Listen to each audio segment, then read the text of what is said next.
ఆదిగమకాండం 15వ అధ్యాయం 11వ వాక్యంలో, యెహోవా వేల్పులలో నీ వంటి వాడెవడు?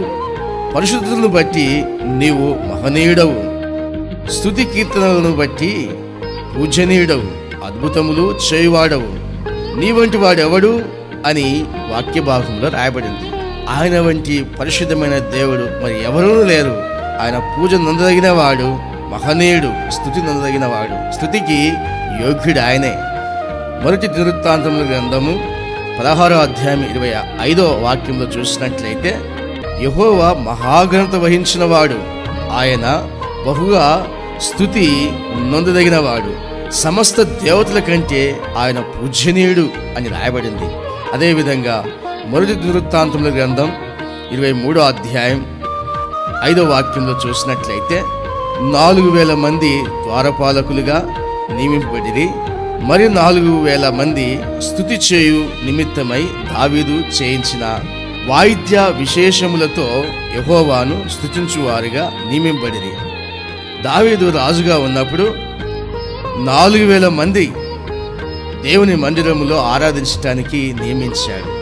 వారు వంతుల చొప్పున దేవుని స్తుతించి ఆరాధిస్తుండేవారు. ప్రతిరోజు కూడా మానక, ప్రతిరోజు కూడా ఉదయం మొదలుకొని సాయంకాలం వరకు కూడా దేవుని మందిరములో ఆరాధనలు జరుగుతూ ఉండేవి.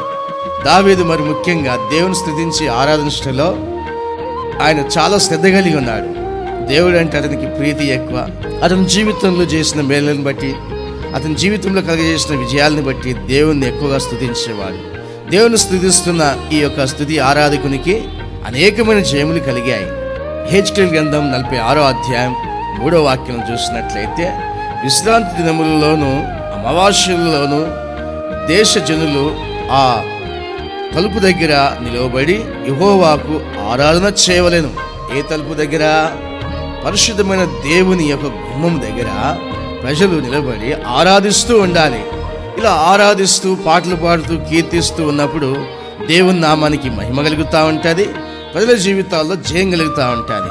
2వ దినవృత్తాంతముల గ్రంథం 20వ అధ్యాయం 22వ వాక్యంలో మనం చూసినట్లయితే, వారు పాడుటకును స్తుతించుటకును మొదలు పెట్టగా యెహోవా యూదావారి మీదికి వచ్చిన అమోరీల మీదను, మోయాబీల మీదను, సేరు మన్యవాసుల మీదను మాటుగాండ్లను పెట్టెను గనక వారు హతులైది.